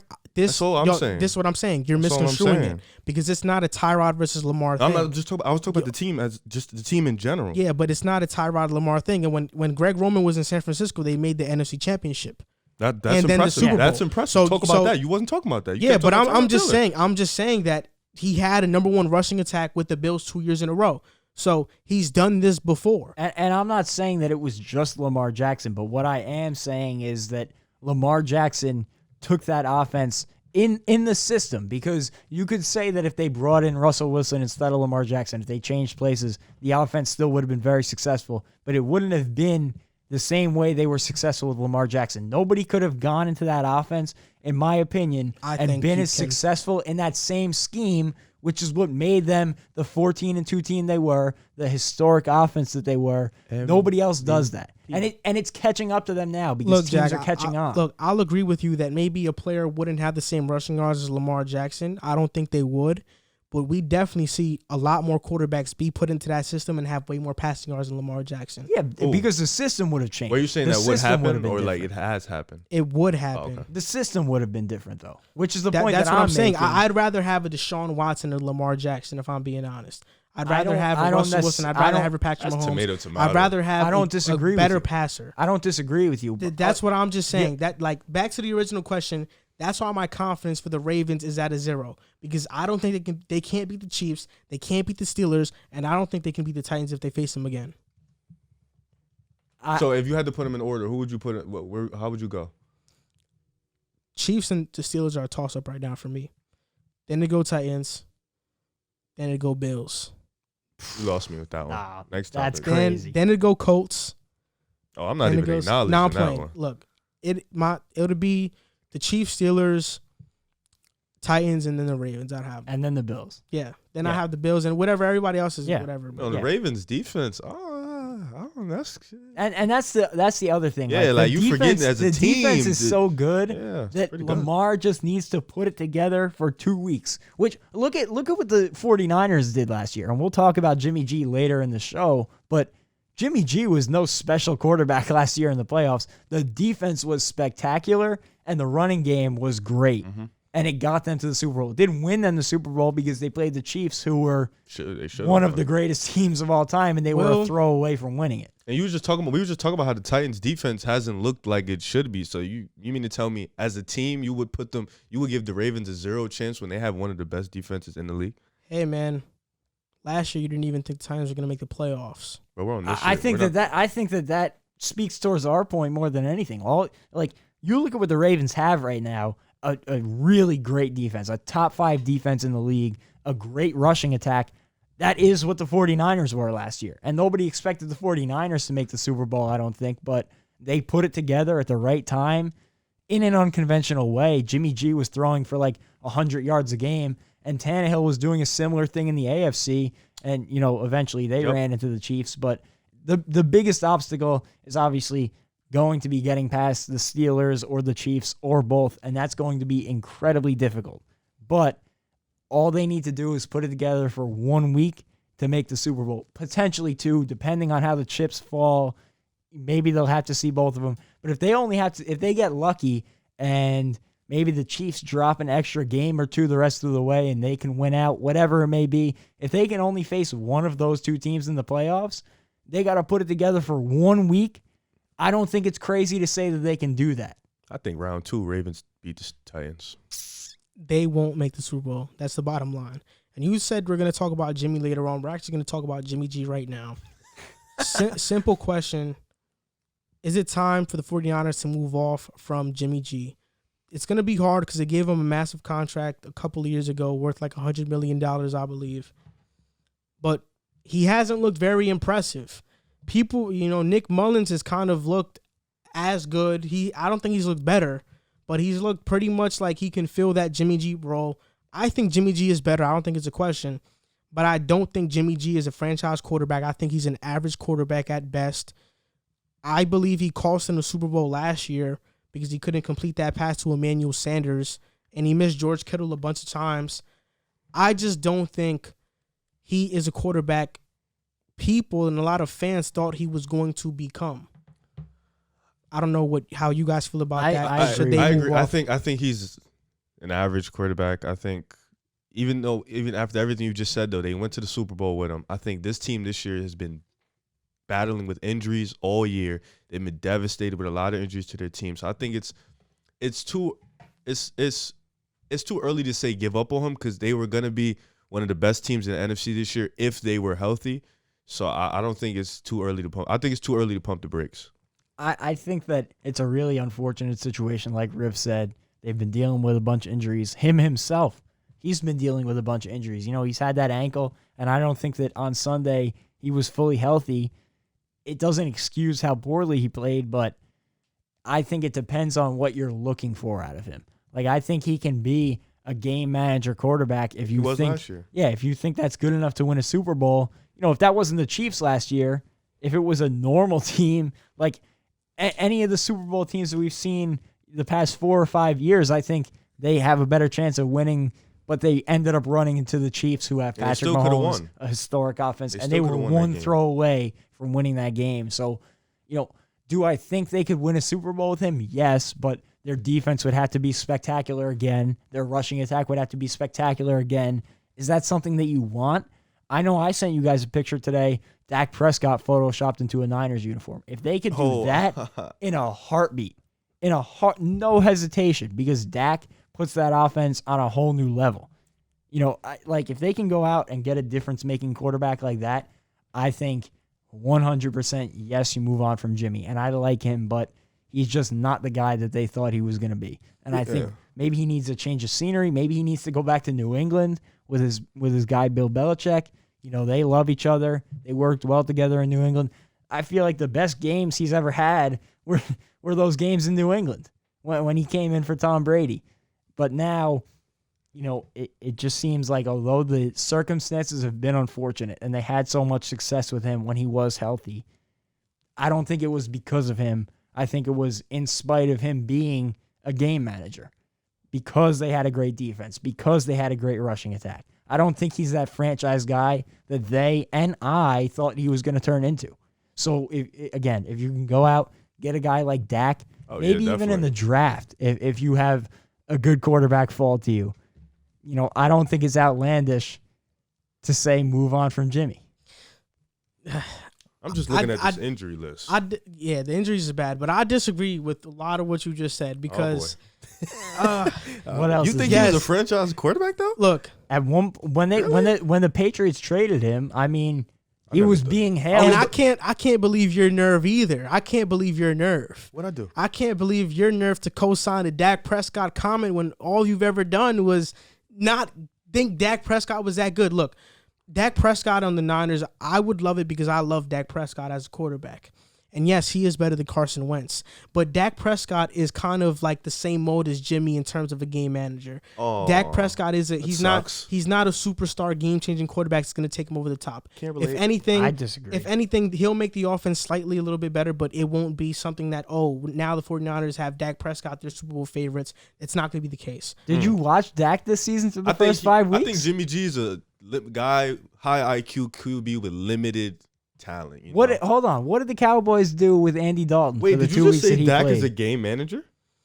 You think so? I think he's a little bit better than a game manager, but that's kind of like it's kind of what he is. Like he's not he's not Russell Wilson. He's not. So then why did the Cowboys go from being a team that we were thinking of as a contender in the NFC to one of the worst teams in football in 2 weeks? Jack, even with Dak, they weren't a contender in the NFC. That's fact. A lot of people were talking about him that way. They were losing with Dak, and they were probably going to lose. That's what was so confusing. Because their defense sucks. That is true. Their defense. But they were actually in football games, winning football games with Dak. Was horrible. So wait, what do you guys think talent-wise, what do you guys think Jimmy G is? I mean, talent-wise, that's such a hard question. I can just name you what he does good. Okay. I mean, he's good in that system at play-action passing, looking at his first read. He's good at intermediate passes. He's good at short passes. His footwork is kind of nice. He's been kind of sloppy in it as of recently. But Dak, he misses a lot of throws too. Like, I see Jimmy miss throws, but Dak misses a lot of throws on Dallas too. And yes, his numbers look great, but let's not lie and act like they're in those games. Like, they're usually losing by a couple touchdowns. I remember when I said this last year. But they were literally in those games. It's crazy, man. Their defense put them in a hole and they came back. Okay, but why didn't their offense click early on in the game? Like because Ezekiel Elliott is having the worst season of his career. It's not about Dak. I don't want to make get on Dak next. I don't want to make this a Dak thing. I just want to say that I don't think Dak for Jimmy takes them over the top. I think it makes their offense a heck of a lot better. I think they need more than Dak. But to the original question, is it time to move on from Jimmy G? Yes, it's time to move on from Jimmy G. I don't know who they're going to move on to. Maybe draft a quarterback in the draft. Maybe try to trade for somebody, a young guy like Sam Darnold, and see what Kyle Shanahan could do with him. But I just don't think Jimmy is that guy that they can go and win a Super Bowl with. Right now, the 49ers they're coming up and they have to pay a lot of their players that are elite, that were on rookie deals now. With Jimmy making that type of money, they can't fill up that roster and surround Jimmy with the players that they once had the year that they went to Super Bowl last year. So that's why I just don't think Jimmy is that guy. He's been injured, and that's in all fairness to him, he's been injured, but he's not that guy. And they should move on. And I'm ashamed of you for co-signing that Dak Prescott comment when all you've ever done was bash Dak. I never said he was terrible, though. You never said he was terrible, but he's an Eagle fan. Like what the hell? You never said he was okay. Just because you used to bash Josh Allen consistently, just because you're a fan of a team doesn't mean you have to be biased towards. I never said he was terrible. But you're biased towards Sam Darnold. In all fairness, Jimmy G isn't terrible either. But you co-signed the comment that Dak would make the 49ers so much better. I think he would make them better than Jimmy. I just don't know. So much better? Again, I'm trying not to make this. Wait. Hold on, Jack. Because people it's like people forget last year. Like Jimmy G's this average QB that we're talking about. He's some game management. They went to the when their team is healthy. They went to the Super Bowl with Jimmy G. Manager Carter. He wasn't. That's he what was I'm saying. He was throwing for about 100 yards. And if we're talking about Dak is better than him, I think we all agree Dak is better by a couple slots. If they're healthy, why can't they do it again? And again, or at least go to the NFC Championship. Last year they dominated almost every team they played. They just dominated with a healthy team. This year we're talking about move on from Jimmy G. I'm looking at their injuries. Everybody is hurt. Everybody. Yeah. So how are you going to sit there and say move on from the guy who just was our quarterback for a Super Bowl run when our team is healthy? Our team isn't healthy. We're not winning right now. But the strength of our team isn't healthy. So how are you going to sit there and say, move on from Jimmy G when it's like he doesn't have the full chance. He's playing bad, yes, but also the team isn't there. Nobody's there. Nobody's playing. So how can you honestly say that? Nobody was there yesterday. Was nobody there yesterday? Yesterday? I didn't watch yesterday's game. So Okay, I can't everybody even was say there. Debo, Brandon Ayuk, George Kittle, even though he got Their injured. defense still missing pieces. They were that. there. The defense has been missing pieces all year. Oh, yeah, okay. And he but said that Brandon doesn't- Ayuk, who's a rookie. You're relying on a rookie. Brandon Ayuk had 100 yards receiving last He's year. still a rookie, though. And Jimmy Still a G. rookie. would- That doesn't and- mean he's not a good receiver. Okay, but you're relying on a rookie, though. No, you're not. You're relying on Debo, who's a really good receiver. Debo's okay. Debo is good. And he's been What are you hurt this talking year, about? too. He's been hurt this year, Okay, too. but That's another yesterday, guy's been hurt. yesterday they were healthy, and Jimmy G. They were looked healthy really one bad. They time. were not fully healthy. They're yesterday. never. They haven't been In fully healthy offense, all they year. were kind of fully healthy. But their yes. strength, and what's their strength, Jack? Jimmy Garoppolo. What's their strength, Jack? The defense. Thank you. Jimmy Garoppolo himself was not healthy yesterday. but the defense is their strength, but that doesn't exonerate Jimmy G's play on offense when the offense is there. I just admitted he's been playing bad, but when his strength, when the strength of the team is not there, they're not going to be that good. But I do agree that they should move on from him, but it's not because of this season. I think that even last season, when I was still defending him, I was never high on Jimmy. they were fighting an uphill battle in the playoffs. They needed to count on Raheem Mostert and that rushing attack to be good every week. They needed to count on that defense to play spectacular every week. And it caught up with them in the Super Bowl when they faced a great offense that got them into a shootout, and Jimmy G couldn't make the throws at the end.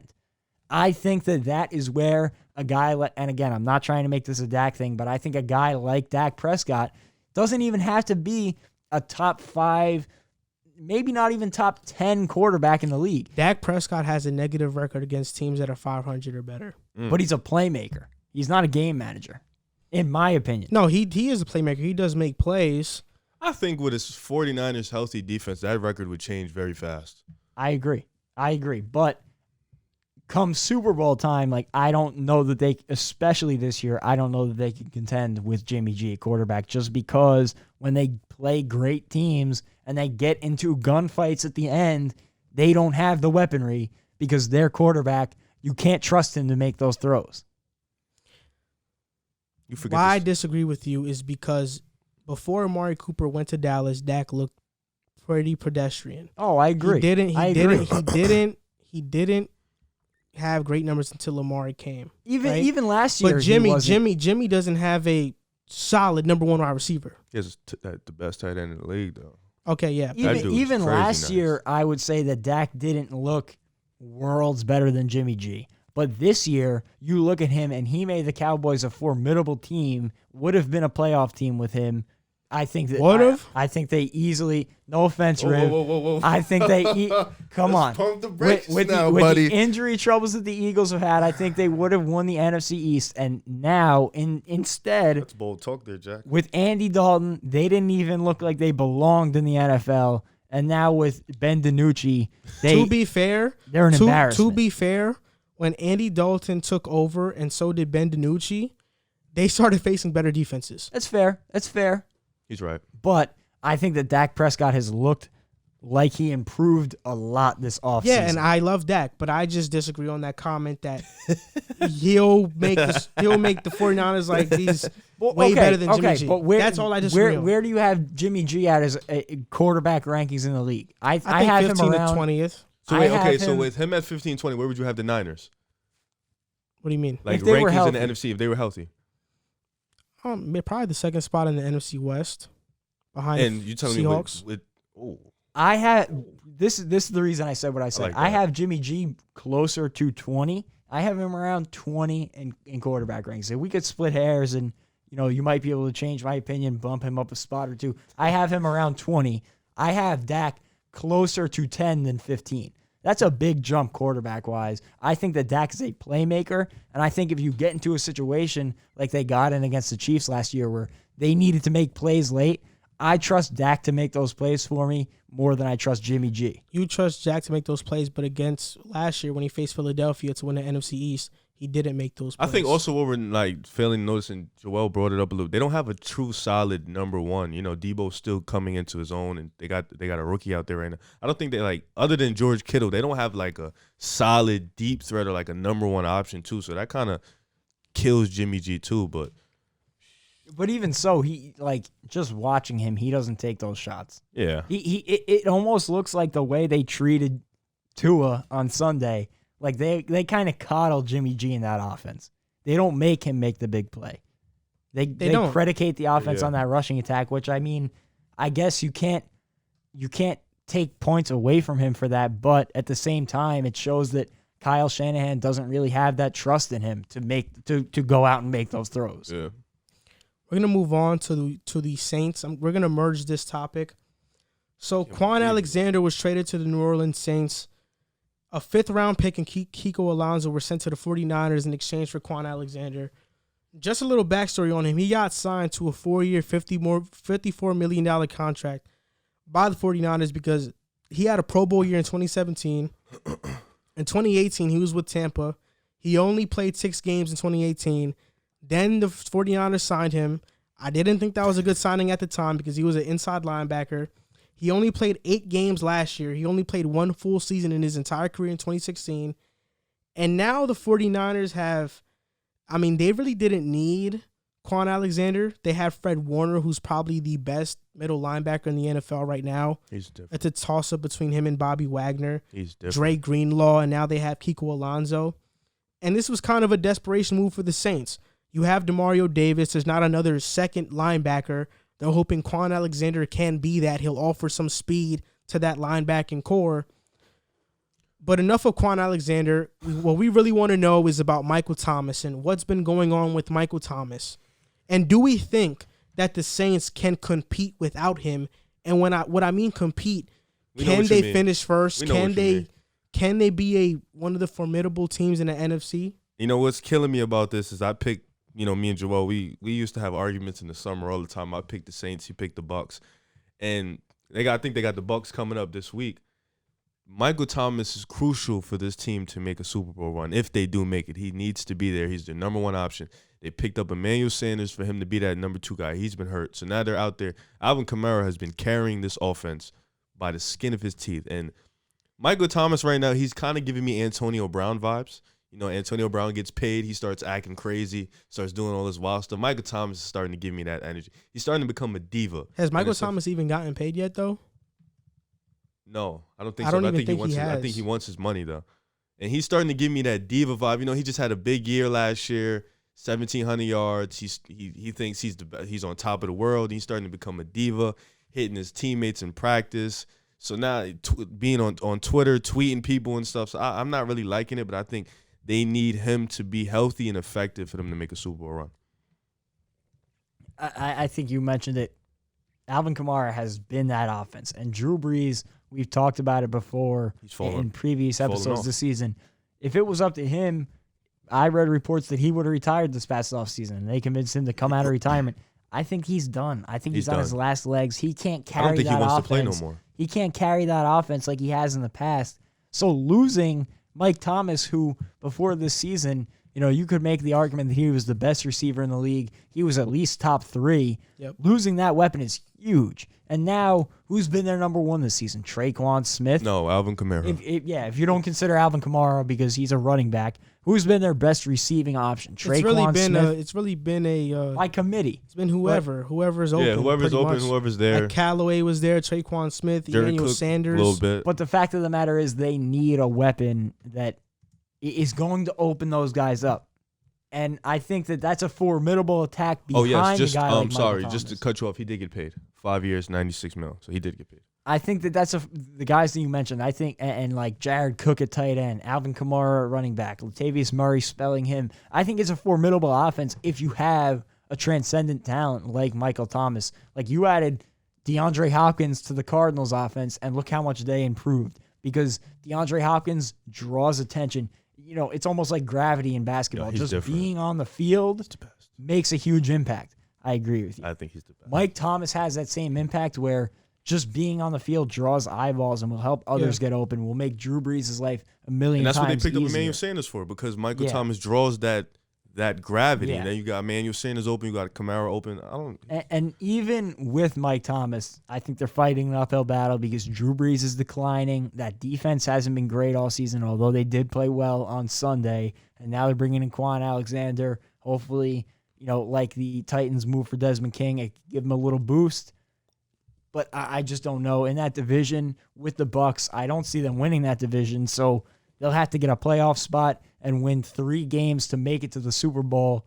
I'm pretty sure in this new format, it'll be 3 games to make it to the Super Bowl. And Yes, the sir. NFC, like, that playoffs is no joke. We talked about the AFC, and that playoffs is really like 4 teams that I think you compete for. You look at the NFC, like, there's a bunch of good teams at the top, and there's not going to be a single easy playoff game. And it's just difficult. Without Michael Thomas, I don't think they have any chance of winning a Super Bowl. With Michael Thomas, I still think they'd be fighting an uphill battle, but I think it would give them a puncher's chance to compete. Well, the Saints own the tiebreaker right now, so number 1 in the division. And the Bucs are losing right now. I don't think it's going to come down to a tiebreaker. We'll see, man. Michael Thomas, from what I know, he's been injured with the hamstring/ankle injuries. He punched Gardner Johnson, and he was suspended for a week for that. And he returned to practice before Week 8, but he did not play in Week 8, as we all know now. He probably is going to return Week 9. We're not sure yet, but as of now, nobody really knows too much about Michael Thomas. Riv mentioned earlier before the show that he tweeted that he's still hurt. But the Saints have rallied 4 straight wins. Do I think they can make the playoffs still without Michael Thomas? Absolutely. But I don't think the Saints are going to make the Super Bowl with or without him. I didn't pick them to make it before. I still have Tampa, and I think Drew Brees is declining. And I'm not as sold on that comment as I once was, because Drew Brees has been playing better with limited options. Absolutely. Emmanuel Sanders has been hurt, and he's still been playing pretty good, enough for them to win. Against good teams, too. So Drew Brees has been proving a lot of people wrong after a kind of rocky start to the season, but I still don't think the Saints are going to really make a great playoff run. I could be wrong there, but I just don't see it personally. They're even actually, now that I look at it, it's 7 playoff teams this season. So you didn't know that? No, I'm just. Oh yeah, it's a big 7. It's 7 this year. So even with the 7, they're gonna have to fight to make the playoffs. I think everybody's gonna have to fight. So there's obviously the 4 division titles, and then beyond that, so say the Packers win the North, say the Bucs win the South, and say the Seahawks win the West. Then it comes down to the Rams, the Cardinals, the Saints, the Bears. You could even make a case for the Niners. Mm-hmm. That's 5 teams competing for 2-3 spots. I say Cardinals, Bears, Saints. I do think they're going to end up making the playoffs, though, just because Sean Payton's a great head coach. They've been there. They know how to win games when they have to. Michael Thomas is hopefully going to come back. I mean, nobody really knows what the deal is. You don't want to drink that water. So. The report is he might play on Sunday, correct? I don't know. They need him to play. He's supposed to play on Sunday. Everything's up in the air right now. We don't know anything about Michael Thomas, but I'm assuming he comes back, if not this week, maybe next week, maybe the week after. This still gives you 7 weeks of a top 3 receiver in football. Hey, listen. They'll figure it out. So I say they make the playoffs, but even with Mike Thomas, I don't think they can compete for the Super Bowl. They have Bucs that day. He has to play. Talking about playoff spots, we're going to talk about a division that maybe shouldn't deserve a playoff spot, the NFC least, which the Eagles are leading right now, and their quarterback. You made that up just now. And their quarterback Carson Wentz has the most turnover-worthy plays of any quarterback in the NFL right now. So right now, the Giants, Washington, Cowboys, and Eagles are a combined 8-21-1, and they're 2-15-1 against all other divisions, all other teams outside of their divisions. No team in the division has a winning record. The Eagles are leading it at 3-4-1. I personally don't feel like they should deserve a playoff spot, and based off of this year, the NFL should implement a new rule so playoffs can be formatted by seeding and not by division, because it's a disgrace that the low-life Eagles, led by Carson Wentz, are going to make the playoffs over a team that deserves it more. Like who? There are teams that deserve it more. Listen. The Bears would. If the Bears don't make it because the Eagles make it, they would deserve it more. Listen. I don't agree with you. I think the format should stay how it is. And listen, I'm not gonna sit here and praise Carson Wentz. He's been absolutely god awful. He's been terrible. And I'm not gonna sit here and he's talented, but this is not his year. He's been playing terrible. I'm not gonna sit here and try to support him. No, but I am gonna say that just because we look bad now doesn't mean our team doesn't deserve it. Our division doesn't deserve a team, because at the end of the day, that's how the rules were implemented. That's how they go. And even though our record is gonna look the same, we're gonna go into the playoffs. We're gonna fight like every other team. We're gonna make it a game against almost any other team in the NFC. It's gonna be a fight, and that's just how it's gonna be. So I think we definitely deserve a team. And you have to also take into consideration the injuries that's been hitting us. We would be a pretty solid team if the injuries didn't strike us down. So I think we definitely deserve a team.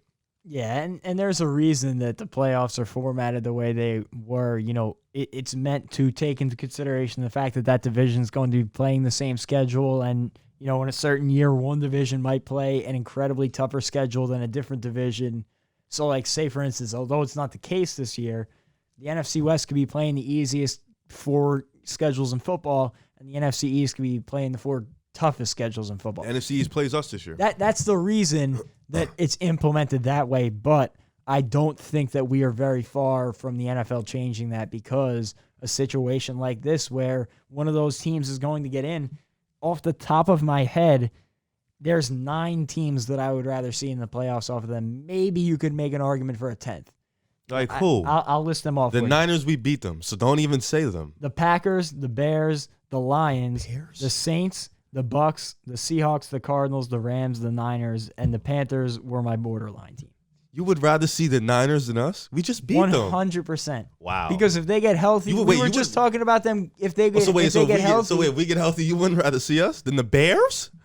We saw what the Niners were last year when they were healthy, and we saw what the Eagles were. Okay, no, the Niners is fair, but you would rather see us. You would rather see the Bears than us healthy? The way the Bears have played this season? Oh, that's just ridiculous.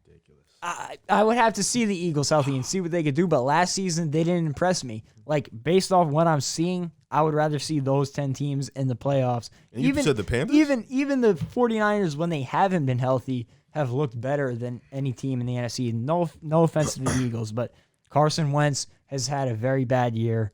And there are reasons to it. There are reasons, but when it comes down to it, they're still not a great football team this year. And I just think that the NFL is going to look at this and hear the complaints from the fans. And then again, Roger Goodell is a bit tone deaf, so who knows if he'll listen to his fans. But I do think that there is a case to be made for an NBA type play. But then again, you look at it, and the NBA divisions are useless. So that is, I think, what... Literally. I don't think they're useless. No, they're not. Because they face more teams inside the divisions. Yeah. Yeah, but when it comes down to it, like the Knicks have to face the Raptors, 76ers, 4 times. Celtics. Yeah. The Nets. For scheduling purposes, it's useful. But when it comes down to it, you never look into divisions, because when it comes to the playoffs, it's the first 8. And I think that's what the NFL is trying to avoid by keeping this system. But I think you're downplaying how hard we play, and I don't like that, because no, I'm not down. I think you are, because when we played in our stretch of games. We blew it against the Redskins. Fair assessment. We played terrible. We went to tie with the Bengals. Oh my God, I was so disgusted. We got blown out by the Rams. You played well against the Seahawks. You beat the Niners. Against the Steelers and the Ravens, who were top 5 defenses at the time. We put up a fight against both teams. Both teams. So I don't think saying that you would rather see those 10 teams, I think that's a bit crazy. I think we can walk in there and we can easily put up a fight against 4 or 5 of those teams you just named. I correct myself, not the Seahawks, the Steelers. Yeah, we could put up a fight against 4 or 5 of those teams you just named. And we beat one of those teams that you said looked better than us. So I think that's disrespectful. It's just me, though. What do you got to say? I'm sick of you. You guys don't deserve a spot. That's what I'm going to say. And that do-rag, those are Jets colors, man. Those aren't the Eagles colors. Your team hasn't won a game. Why don't we deserve a spot? But look, you guys don't deserve a spot, because I think a team that has a winning record should deserve a spot. And if you guys finish with the winning record, fine. I don't care. I'm all for it. But if you finish with the losing record, okay, that's fair. Get the NFC East the hell out of here. I don't want to see you guys anymore. That's fair to say. That's judging fair to say. Right now, like even taking the injuries to account and everything, like the Eagles have looked worse to me than the teams that I mentioned. Personally, that's just my take on it. And even if you don't take all of those 10 teams, there's still 8 teams without taking into account the 49ers and another team that you mentioned. I think I said the Bears. There's still 7 to 8 teams that I think, and you would probably agree, deserve a playoff spot over them. Name the 7. Based on what they've done this season up to this point, definitely the Packers, Yes. the Saints, the Bucks, Yes. the Seahawks, the Cardinals. Yes. I would say the Rams. I would say Okay. the Bears. Okay. And then it's a toss-up. The only one I would disagree with was the Niners. Everybody else, that's fine. You said the Lions too. I disagree with that too. You said the Lions. I did. I think all Wow. all those last 3 teams, the Lions, the Panthers, the Niners, are the borderline teams, but I think that they're on that level right now with the Eagles. Am I wrong? This is I mean, crazy. you watch them week in and week out. This is so you don't think so? Just to clarify, you guys think when we do get into, because we're gonna win the division, when we do get into the playoffs, we're gonna get skunked out. That's what you think? I don't know. It really depends on who you face. And it depends on where your health is at that point in time. If you're at the same level of health that you are right now, I don't think you stand a chance against any of those teams that you'll face up against. But that can change. That's interesting. You know, there's a bunch of guys that have been week-to-week decisions. Nobody really knows what's going to happen with them. So if you can get them back and start to get on a roll here, you know, you could finish with a winning record, mostly because look at the, you know, who you play. Seattle. Yeah, you play your Play division a couple Cleveland. more times. You have some winnable games on your schedule, so it's not outlandish to say you could finish positive. But, you know, right now, based on what I've seen, I don't give the Eagles a chance in a playoff game. I think it's. I think you know what's crazy. I think it's fair to say if we don't finish with a winning record, that another team obviously should get the opportunity to get in there. I definitely agree. I think if those teams with the 5-2 records, if they have like a 10-6 or 11-5 record, and we're sitting there with like a 7-9 or whatever, I think those teams should definitely get the right to go in. But I think regardless, I think the teams that you named, I think we can beat 3 or 4 of them at least in a playoff game. Like you're talking about the Bears, I think we can beat the Bears. I think we can beat the Bears. You talk about the Rams, I think we could beat the Rams. Who else you said? The Cardinals, I think we can beat the Cardinals. Now the Seahawks, Green Bay, Saints, Bucks, no, they're probably going to destroy us. But I think Are you talking about healthy or who you are right now? Even if because we're getting healthy, you know, we just got Jalen Reagor back, we just got Dallas Goedert, so we're starting to gear up and get healthy, and everybody's starting to come back. So if we started to get healthy and start to if you start to turn around, this could be a totally different conversation next week. But I'm just speaking based on what we've seen up to this point. Oh yeah, we're absolutely horrible. You know what I'm saying? Like Our quarterback this could leads be the a league in different turnovers. discussion by the end of the year, by 3 weeks from now, 100%. But just speaking on based on what I've seen right now. No, yeah, we're bad, and a lot of that is based off our quarterback. He's played like complete shit, and it's just he's been horrible. He's holding the ball too long. He's making stupid bonehead plays. He's throwing extreme amount of interceptions. So it's just some of that does have to do with the injuries around him, but most of it, he's letting Travis Fulgham down right now. Most of it. No, has I'm been gonna be honest with you. Like I would last year I was defending him hard, but this year like I'm watching us play. He's just doing dumb stuff. Like he's just throwing horrible passes, and a lot of it is, I guess his head is just not in the game, and I guess he's hearing a lot of the criticism. He has not been the same since that injury. Yeah, he's gonna have to step it up for us to win. That's just how it's gonna be. I mean, I say this every week. I don't even care about your stats anymore. Just win. I even said it yesterday. Like, all right, yeah, you played horrible. Just get the W. Get the win, and we'll worry about that the next. So that's all I go for every week. Just get the win. We'll worry about it later. We'll fix it later. Just get the win. And I'll be the first to give them credit if they do turn it around.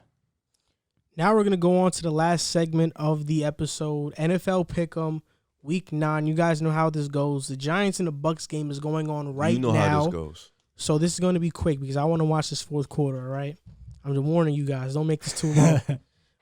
So first off, Packers versus 49ers. Oh, yeah, it just started. You're good. I have the Packers beating the 49ers. I think the 49ers have beat them the last 2 times. This is a game that the Packers win.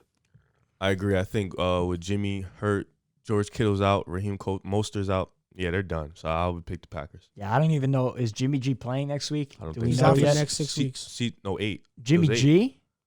That's George Kittle. Oh, okay, so yeah. Yeah. So, Well- but what CJ Berthard isn't bad. Nick Mullins is Nonetheless, starting. with Oh, never mind. with the injuries they're dealing with, Kittle out, the They're starting defense Nick has Mullins. the injuries, It's Mostert terrible. out. I'm going Packers. Texans versus Jaguars. I have the Texans in that one. I'm also going Texans. Yeah, you know what? I'm gonna just go safe pick. I'm gonna say Texans. There is no safe pick. Yeah, Texans.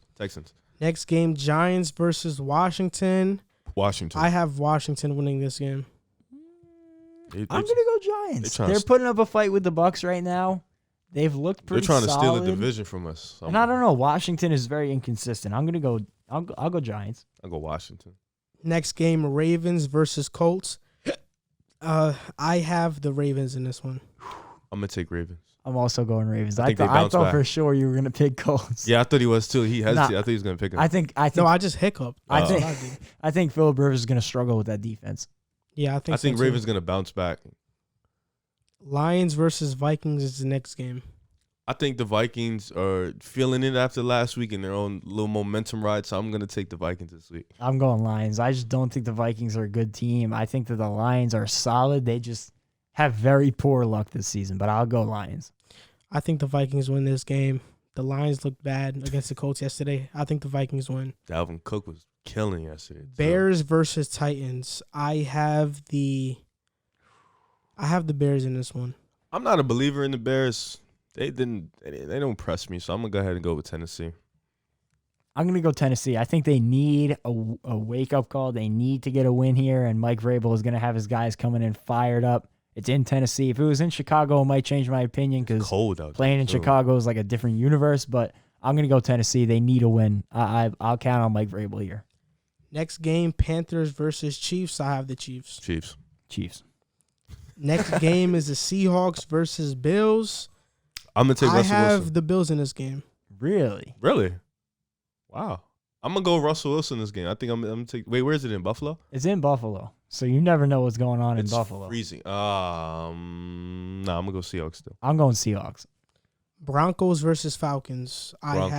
have the Falcons in this one. I think the Broncos are riding that win. I'm gonna take the Broncos. I'm going to go Falcons. I wasn't impressed by the Broncos, even with that comeback. I don't know. I thought it was a little fluky. The Chargers defense really gave up way too much in the second half. Drew Lock, I'm still not sold on Drew Lock. Everybody's sold on Drew Lock. I'm still not I sold just like on his him. swag. I'm going Falcons. Raiders versus Chargers. I got the Raiders in this one. I think that's gonna be actually a really good game. I'm gonna go Chargers. I think they're in a similar spot right now. I think it's going to be a really good game, but I'm going to go Chargers. I think Burrow's going to have another great day and lead him to the victory. Dolphins versus Cardinals. I have the Cardinals in this one. Hey, I'm gonna go Cardinals in this one too.